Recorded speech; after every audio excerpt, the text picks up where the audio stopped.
Hi guys, good afternoon. I'm happy to see so many people who are interested in new places. This talk will be about how to explore many places via OpenStreetMaps API. And I also guess that if people are interested in maps, they enjoy traveling, which is definitely my case. So I feel like in a room of like-minded people, which is always a nice feeling, isn't it? Before I get to maps, there is a bits and pieces about myself. My background is in nuclear physics, but I've been in the field of data science since my graduation. And look at my hair. I've been in that field before that field was invented. It was called data analytics those days. I changed a number of companies, and I'm working as a data scientist in Twisto now. We simplify people's financial life through technology, and part of that is looking into map to understand the customer's social content. And if you ever want to contact me, I encourage you to do. There is a LinkedIn account, and if this presentation raises your attention, or if you want to see the code which is mentioned in the snippets there, or if you want to see other of my codes, feel free to check out my GitHub account. So let's go into the maps. The basic idea of this presentation is that you can understand a location, a neighborhood, by looking into a map. And let me ask you, actually, before you went to this PyCon, how many of you had a look in any map to find out what's the location like? Okay, good. I was not on my own. Yeah, so what you see here on the top, the heart, that's where the PyCon takes place. And I think the natural questions which arise over the map are like, are there industrial or rather residential buildings around? We search for public transport. Is it more green or gray area? And if you do this for one place, you can find that there are some museums around. These are public transport stops. There is a library here and a nursery, which I attended like 30 years ago as a child. And I think it's a pretty valid approach. Look into the map to see whether customers live in villas or rather at this suburb. It has just one flaw. If your company comes and tells you, okay, so can you get us information about location for all addresses in our database, then visual inspection no longer work. I think you can do it once, twice, 3 times, 4 times. But if you have more examples or many more examples or even big data examples, you either go mad or you think about it differently. I need a source which is rich on information and which has some decent API. And what I'm going to promote is this presentation is the idea that OpenStreetMap actually offers you both. So the rest of the presentation is about how to not to go mad if you have more than 5 observations, which is probably where this begins for me, this big data area. And I will show you how to explore many new places in OpenStreetMap via API. And the outline is as it reads here. So I will first define what we are looking for. Then I will show you how to search in the map manually, not a big deal. Then we will learn how to replicate that manual search via a query, since OpenStreetMap has a dedicated query language. And then, I guess, at PyCon, people would be interested in seeing how to run that query from a Python environment, how to parametrize it and serialize it so that you can run it for really many places, not only one. And then at the end, I give you a few hints how to make sure that the points that you download are all you want to get and are relevant to what you want to find out. Yeah, so for the first step, imagine that your employer asks you to find out libraries around here. And this can be relevant for people who work for a, say, online librarian service. Your company just got a database of people who likes reading, and you want to find out whom to target. And I guess if your potential customer lives next door to a public library, it's very unlikely that your marketing offer will resonate with them. On the other hand, if it's someone who lives far from a public library, you may wish to focus on these people. And if this example doesn't resonate with you at all, don't worry. The methodology I'm going to introduce works for lookups of playgrounds. You can count houses in the neighborhood of the address. You can find wheelchair-accessible bus stops. It's really quite general. But for now, let's look for libraries. So I said, let's first search manually, and it's not a big deal. You all said that you did it before the PyCon. So with OpenStreetMap, it's like you go to www.openstreetmap.org, and you search in a search box, and good guess to what to search for, if you search for a library, is to type knihovna. That worked for me. In Czech Republic, knihovna means library. And you get a number of libraries all around, and I selected one, and this is an example we are going to work on through the rest of the presentation. Yeah, you get a map, the library is here, and this building is described somehow, and I want to raise your attention about this word not here. So library is preceded by a word not. You see the exact location and then a section with a tags. Now, you can read that it's in Vítkovice, that the zip code is 70300, the street name, and one important tag is this amenity library. And if you don't like my guessing, you can check the appendix of these slides and you get some more elaborated strategies how to conduct a search. But I can tell you, guess very often works in OpenStreetMap. Yeah, so we found one arbitrary library, and we see it's tagged by 9 tags. So now we would like to replicate this search via a query.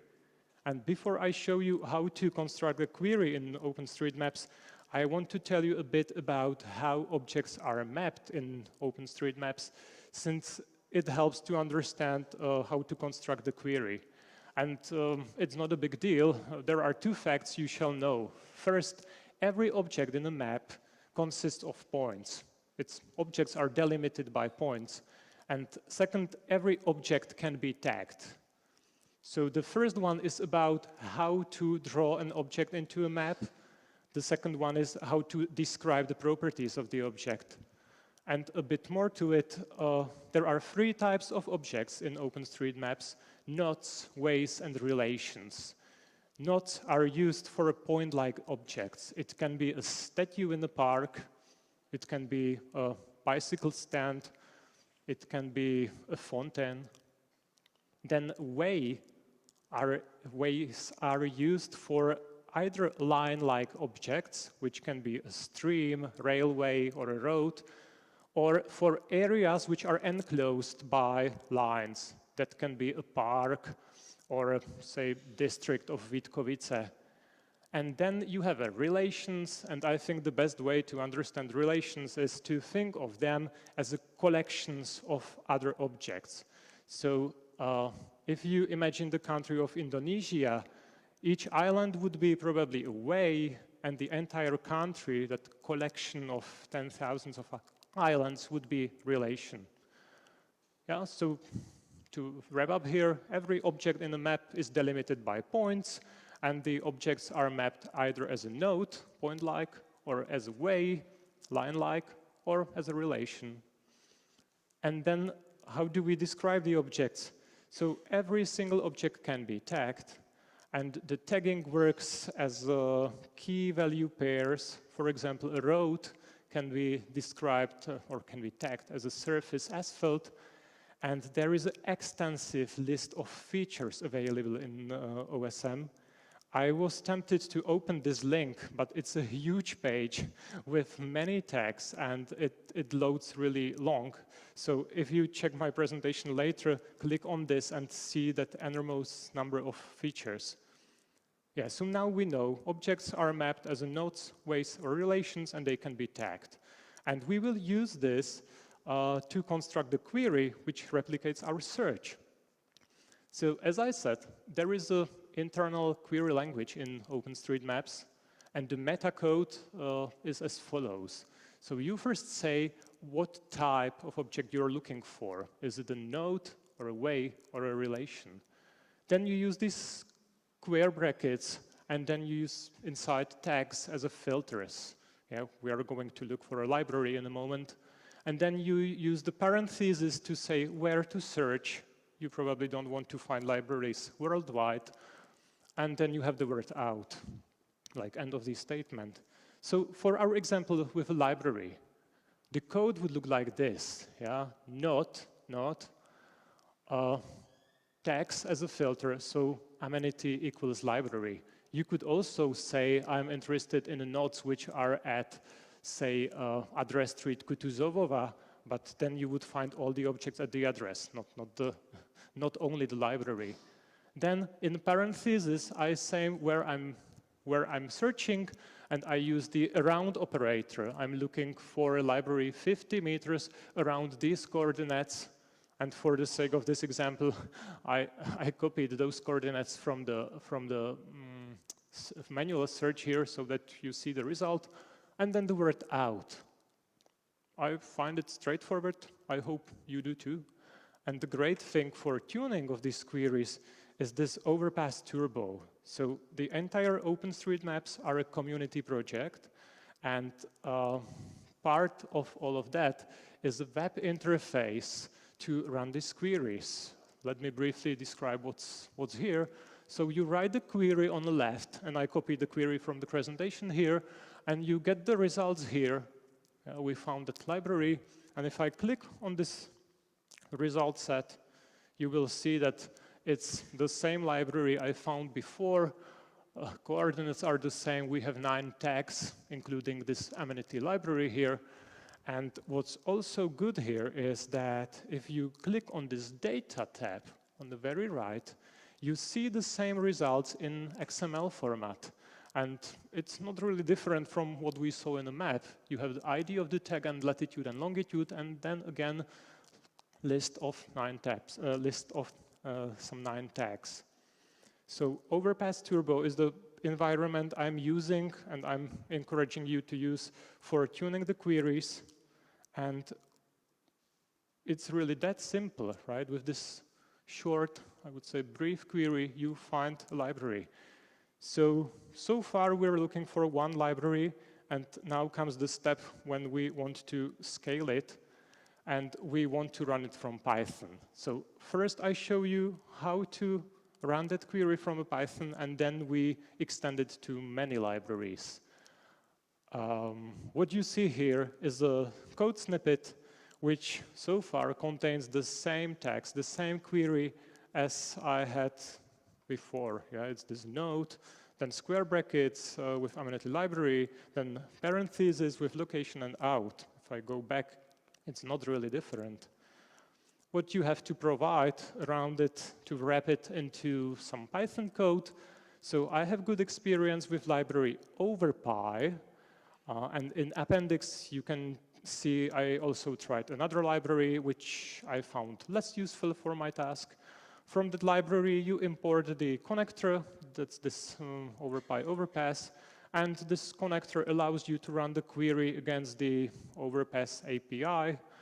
And what you get as the output, and what I save as a variable response, I think it's a JSON or XML list, and you can work with it in Python as you're used to. And yeah, that's it. I didn't prepare a live demo in a notebook, but still you can check my GitHub and see that this really works, and it returns an object with that one library which has 9 tags. It's still the one we're talking about. So so far this is one library, but I believe you know how to find many libraries now. I will first parameterize the query.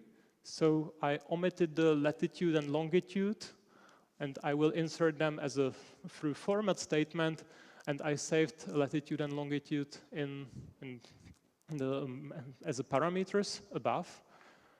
And this still produces that one library, not surprisingly. And then if you have 3 locations you want to search around, you basically iterate through lists. That's one option. The iteration is really explicit here, and what's missing here is that code from left. And one of my aspirations of this talk is I want to promote the idea that querying a map, OpenStreetMap, is a simple task. So you don't see any fancy serialization library here. You see 2 lists, which can be much more than 3, and this all works.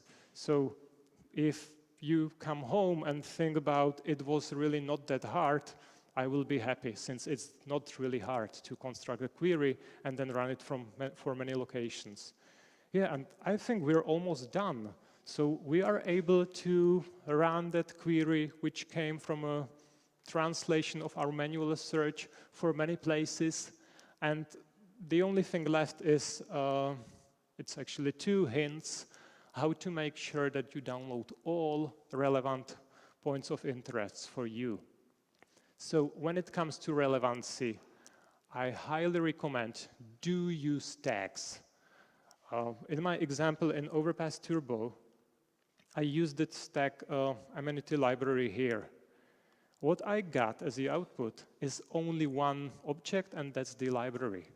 Typically, and yeah, one thing I shall say, I was looking 50 meters around the coordinates, and I was sure that there is a library here. Typically, you would say, I will search 500 meters or maybe 1,000 meters, and as long as you have this tag here, it's fine, since it will only return libraries in this circle of 500 meters. Still the same result, one library. What I warn you against is if you delete this filtering tag, you will get all the nodes which are 500 meters around these coordinates. And I think it's good to show it explicitly. It will be a huge amount of nodes. It could be easily like 10 times more data that you get. Do you see the scroller here? So apart from a library, which is, I think, at the very bottom, you get really all the nodes which are there. If I click back on the map, there is a small summary here. So I got 5,884 nodes. And I know that among them there are 2 libraries. So out of 6,000, 2 of the results are relevant for you. If you imagine that you're doing this for 1,000 locations or 10,000 locations, you see it yourself, it's not wise to download more than you need, since once you download all these points, you will discard 5,882 of them and keep only 2, since these are the nodes which only have ID and latitude and longitude and not more. So do use tags. And this is my mom coming with my son. Hi.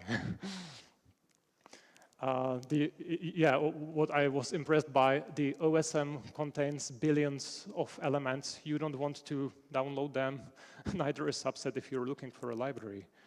And then to make sure that you download all points or all objects, use this construct of I'm looking for a node and way and relation which refers to a library. And to show what I mean, I was looking for a kids' playground in the neighborhood, and I saw that there are 2 playgrounds here, and one of them, the first one, is mapped as a node, whereas the other one is mapped as a way.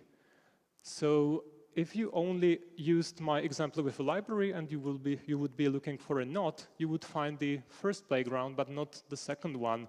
And I can imagine that if you have some sports center, some sports center which has a playground for kids, and then some hall, and then a court for tennis, it would be a playground mapped as a relation. So do use this construct of I'm looking for a not, or a way, or a relation.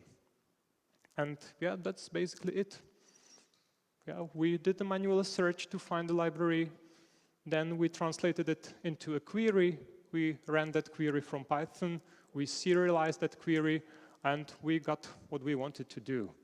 So the stage is now open for your questions, or you can get in touch later. I'm very happy to answer any question. Thank you.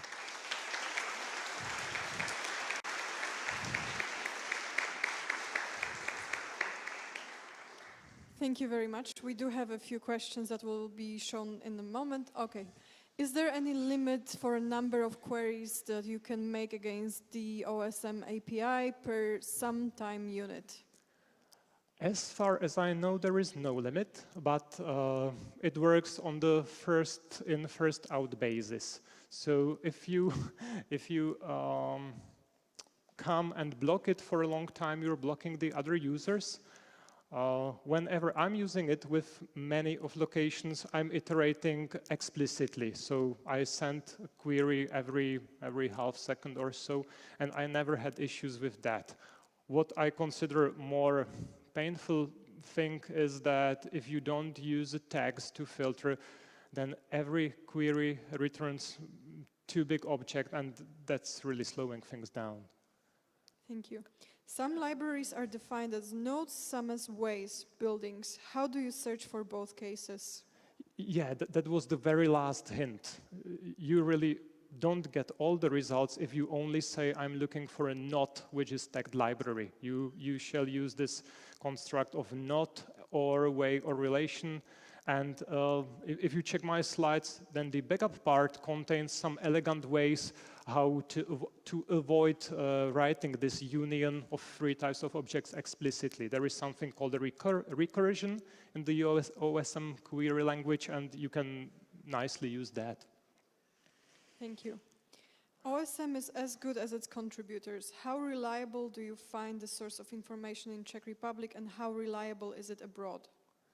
Yes, so I personally use OSM. Time after time, I find an outdated information, or I find a missing information, but rarely I found the wrong information.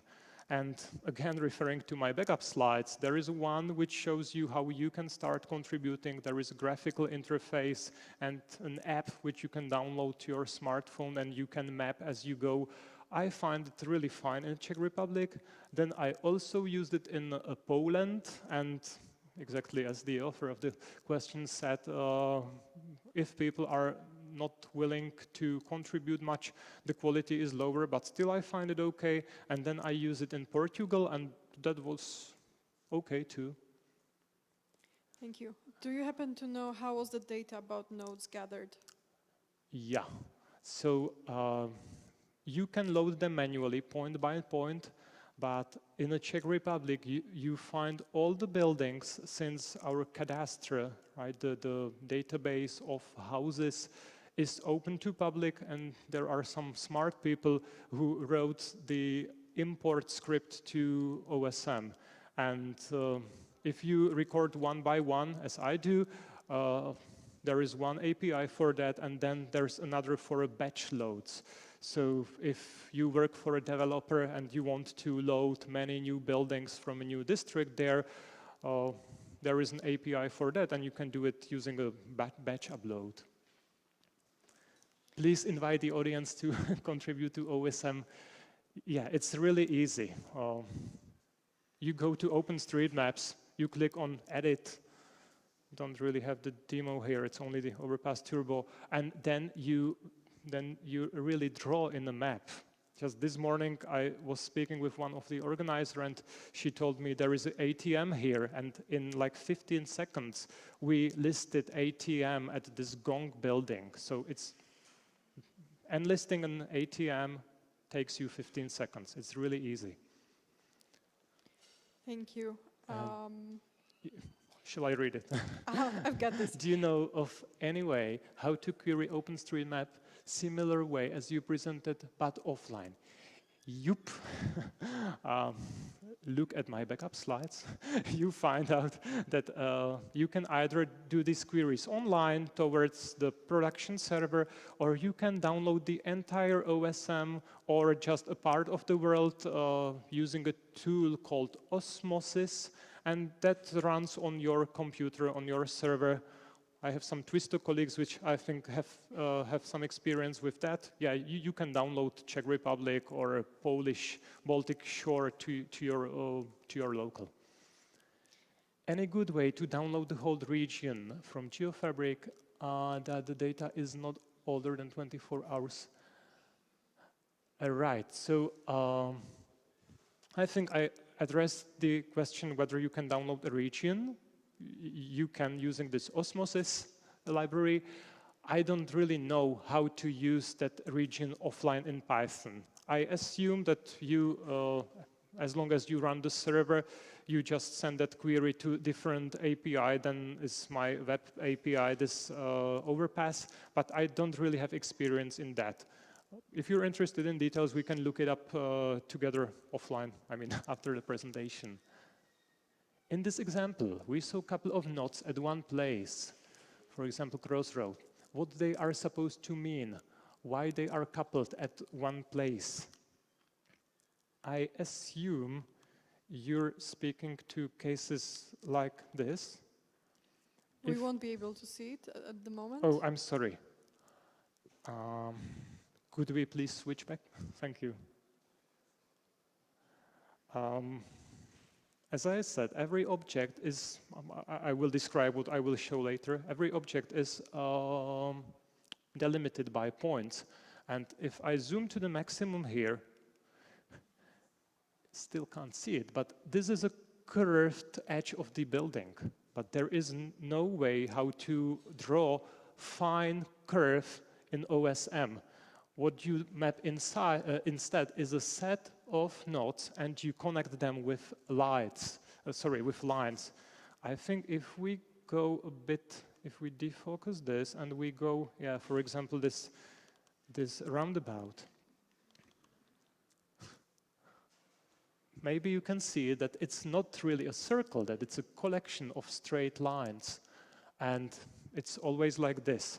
So if the question refers to this situation, it's the fact that you must really list many, many nodes and connect them through short lines to draw something which is curved. The next one, I assume you use this in your work. Could you tell at a high level how does Twisto use this? Right, yeah, I probably forgot to mention a few use cases you could use this at. So we're trying to assess whether people are reliable or not in terms of repaying a debt. And the classical way you assess the credit risk of a customer is to do some heavy screening, like asking, what's your salary, how many children do you have, where exactly do you live, how long do you live there, do you have a permanent contract? But as I said, we're trying to simplify all these things for people. So we're trying to gather the personal, social context of each customer through means of technology. And part of those informations I mentioned before is looking at where people live. And it's very different if you live in some Art Nouveau villa in good district, or if you live at the suburbs in some very bad house or poor condition house. It's also different if you have parks all around you or if you live next to a highway. And we collect many things, each of them weakly correlating with the credit worthiness. It's all about payment morale, but all together and coupled with other features we collect, they describe the customer very well. And the other use case I could see is if you have a database of locations and you want to somehow compare them, you can say, so for example, I could work for a municipal service and I want to know, do we have too many public bus stops here, you can take similar neighborhoods and easily count public bus stops there so that you have the comparison. I travel quite a lot with my family, and I typically look for kids' playgrounds. And if you zoom in the map, you see the icon with a playground, but if you unzoom, they disappear. And if we go to a new city, we're looking for a playground which is close to a restaurant which is child-friendly. I have some prepared queries for this. Otherwise, I would have to zoom and unzoom and measure the distance. OpenStreetMaps can do it for me. Thank you, that was interesting. Is there any way to limit the number of results of a query? You remember that window with the code. You can use some options there. One of the options is the timeout period, right? You don't want to run the query, or you want the engine to cancel the query if it runs more than 5 seconds. You can also limit the maximum size of the downloaded data, and I think you specified in kilobytes. Yeah, but there are options to set which instruct the engine behind the API to stop if it's too much. Is commercial use allowed? Yeah, it's OpenStreetMap has that license that you can use it for commercial or private use as long as you provide the source. So yeah, the license covers it. Is it possible to save data from overpass to some GIS format like SHP or GeoJSON? Yeah, shapefiles or GeoJSONs are supported. I think you, again, as an option, you specify it when you're calling the API, but they are definitely supported. For how many places do you look up information and how often? I'm not really sure what to answer, what this is asking. So if one of you asks this question, you can ping me now or later. If it's aimed to the fact that it can be time consuming, I do it regularly. I do it actually in real time, and I never had an issue with timeout or a too long queue of queries before mine query. In what state of development is OSM now? Oh, again, I don't really know where this aims, but I would say it's a full product with full support. Indeed, it's open. Is it your question? No, it's not. I would just say that the question is slightly misleading because OSM is not software. OSM is basically a bunch of data, and there are not many different types of software which analyze it. So this question is slightly... Okay, let me repeat it. It's a good answer.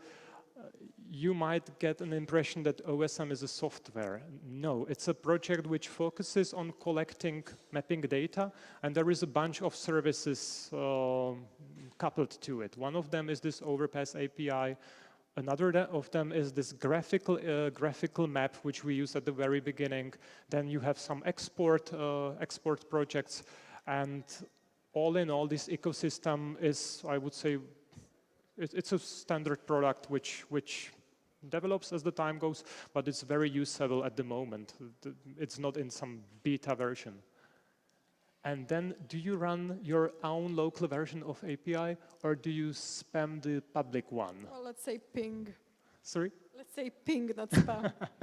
No, you have both options. If you do too many requests, you can ping the public one, or you can download it manually. The nice thing about the public one is that it's always up to date. As people contribute, you can get the information like immediately.